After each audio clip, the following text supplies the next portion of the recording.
درجے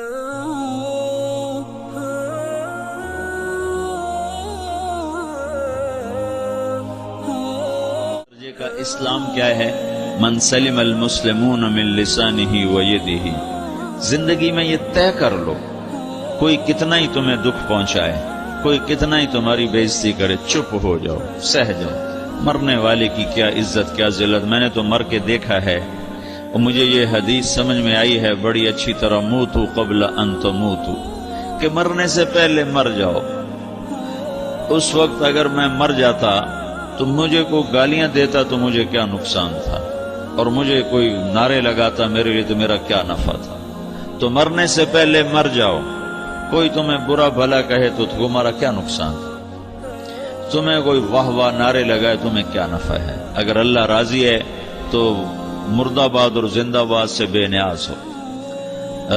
ابو ذر رضی اللہ تعالیٰ عنہ کو ایک آدمی نے گالیاں دی تو انہوں نے فرمایا، بیٹا ایک گھاٹی آگے آ رہی ہے، اس میں گر گیا تو جو کچھ کہہ رہے ہو اس سے بھی زیادہ کا حقدار ہوں، اور اگر پار ہو گیا تو تیری گالیوں سے مجھے کوئی فرق نہیں پڑتا ہے. من سلم المسلمون من لسانہ و یدہ. موتو قبل ان تموتو. چونکہ آج کل اخلاق ہیں انتقامی، معاف کرنے والے اخلاق ہیں نہیں، انتقامی اخلاق ہیں. ہمارا معاشرہ انتقامی ہے. اچھا کرو گے تو ہم اچھا کریں گے، برا کرو گے تو ہم برا کریں گے، جیسا کہو گے ویسا ہم سے سنو گے. یہ ہمارا ماحول ہے، یہ ہمارا. ایک ماں کہہ رہی تھی دوسری ماں کو، میرے پترا کدی کسی نے واسطے سلام نہیں کیتا. بڑے فخر سے کہہ رہی ہے، ہمارے اپنے گاؤں کی بات. میرے پترا کدی نہیں کسی نے واسطے سلام کیتا، مائی جڑا کرے انہوں کریں دیں، جڑا نہ کرے انہوں پوچھ دے ہی کوئی نہیں. یہ وہ فخر سے کہہ رہی تھی. جو سب سے بڑا عیب ہے وہ سب سے بڑا فخر بنا ہوا. میرے پترا کدی نہیں کسی نے واسطے سلام کیتا. جب ماں باپ نے یہ سبق دیا تو اولاد کا کیا قصور ہے. تو ہمارا معاشرہ انتقامی ہے، ایک کی 10 سنانے کا ماحول ہے.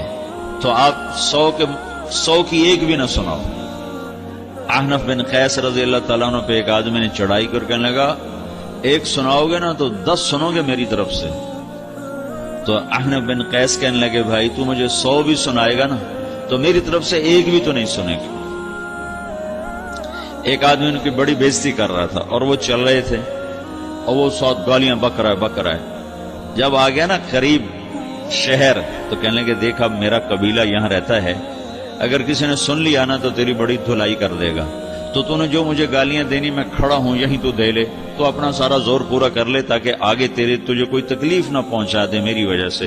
تو وہ پاؤں پہ گر کے معافی مانگنے لگا کہ واقعی تو بڑے حلم والا. وہ مشہور تھے اپنے حلم میں، بردباری، اور لوگ ان کا امتحان لینے آیا کرتے تھے کہ بھئی کوئی ہے جو احنف کو غصہ دلا دے. تو لوگ ناکام ہو جاتے تھے، ان کو غصہ نہیں آتا. ایسے ایک عرب سردار گزرا، معن بن زائدہ، وہ بھی اپنے حلم میں بڑے مشہور تھے. ایک دفعہ لوگوں میں شرط لگ گئی، کوئی ہے معن بن زائدہ کو غصہ دلائے تو ہم اس کو انعام دیں گے. تو ایک شاعر نے کہا، میں غصہ دلاتا ہوں، تم دیکھنا ایسے سیخ پا ہو جائے گا جیسے جانور. تو وہ چلا گیا اس کی مجلس میں، دربار لگا. عرب سردار تھا بہت بڑا، دربار لگا ہوا. تو کہتا، السلام علیکم. وعلیکم السلام. تو معن بن زائدہ پر ایک دور بڑے فقر کا گزرا تھا، پھر اللہ نے اس کو بہت بڑی سرداری دی. بنو عباس کا بہت بڑا یہ وزیر گورنر تھا. تو کہتا، اتذکر اذ لحافک جلد شاۃ فاذ نعلاک من جلد البعیر.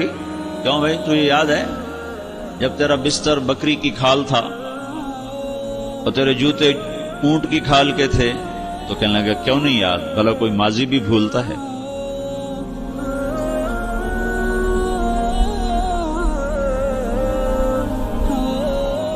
تو وہ کہنے لگا، پہلا وار تو خطا گا، کہ سبحان الذی اعطاک ملکا وعلمک الجلوس علی السریر. تو پھر ساری تعریفیں تو اللہ کی ہیں جس نے تیرے جیسے کو تخت پہ بٹھا دیا. کہاں بھئی ساری تعریفیں اللہ کی ہیں، میری تو کوئی اوقات نہیں. تو کہنے لگا، سأرحل عن دیار انت فیہا وان جار الزمان علی الفقیر. جہاں تیرے جیسا حکمران ہو وہاں مجھے رہنا گوارا ہی نہیں ہے، میں یہاں سے چھوڑ کے نکل جاؤں گا چاہے کتنی تکلیف اٹھاؤں. بڑے دربار میں یہ ایک گورنر اور وزیر سے بات ہو رہی ہے. تو وہ کہتا ہے، اچھا بھائی اگر تو ہمارے پاس رہے گا تو ہم تیرا اکرام کریں گے، اور اگر تو جانا چاہتا ہے تو پھر رافقت کا سلام. تو وہ یہ وار بھی خالی گیا تو پھر کہنے لگا فجد لی یبن ناقصۃ بمال.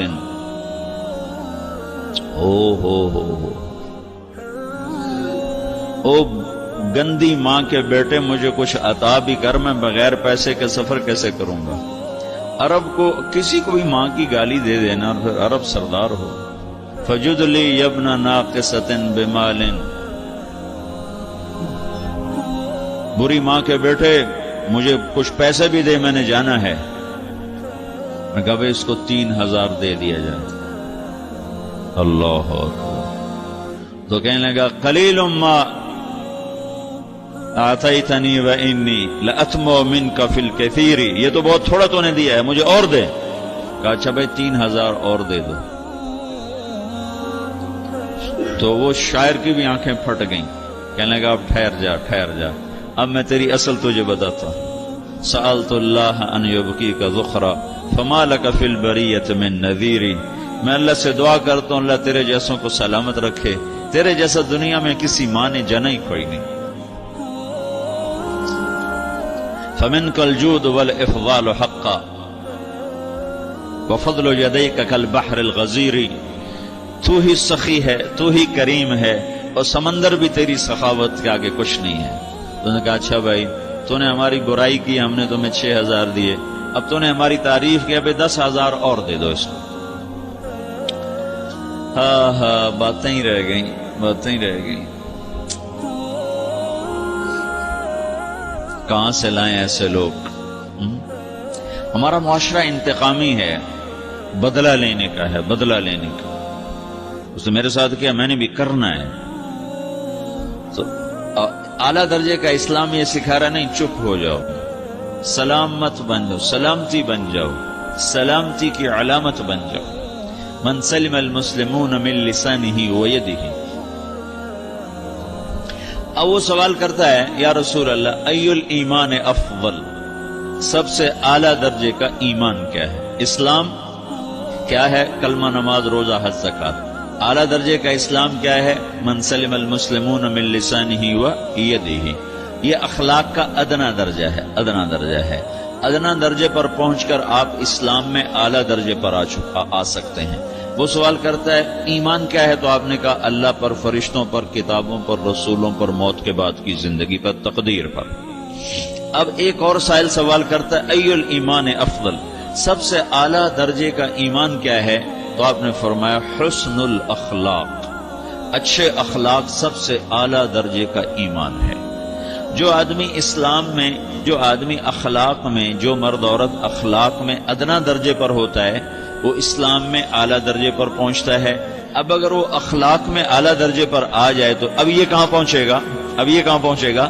میرا نبی کہہ رہا ہے سب سے اعلیٰ درجے کا ایمان ہے حسن اخلاق، حسن اخلاق.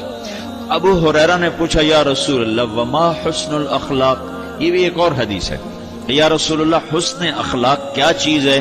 تو آپ نے 3 چیزیں فرمائیں، تصل من قطعک وتعطی من حرمک وتعفو عمن ظلمک. جو تم سے توڑے نہ تم اس سے جوڑو. نہیں کرتا سلام نہ کریں. کوئی ہم چھوٹے باپ کے ہیں، ہم تو کبھی بھی نہ کریں، ہم تو کبھی بھی نہ منہ تھوکیں بھی نہیں ہم تو میرا نبی کہہ رہا ہے جو توڑے تم اس سے جوڑو.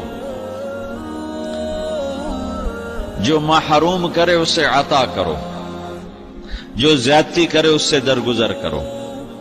یہ 3 کام جو عورت مرد کر لے گا یہ اخلاق کے اعلیٰ درجے میں ہے. جب یہ اخلاق کے اعلیٰ درجے پر پہنچتا ہے تو پھر میرا نبی کیا بشارت دیتا ہے؟ ادنا درجے پر پہنچ کر تو اعلیٰ مسلمان کی بشارت ہے، اور اخلاق میں اعلیٰ درجے پر پہنچ کر میرا نبی کہتا ہے کاد الحلیم ان یکون نبیا. اعلیٰ اخلاق والا درجے کا اسلام کیا ہے؟ من سلم المسلمون من لسانہ ویدہ. زندگی میں یہ طے کر لو کوئی کتنا ہی تمہیں دکھ پہنچائے، کوئی کتنا ہی تمہاری بےعزتی کرے، چپ ہو جاؤ، سہ جاؤ.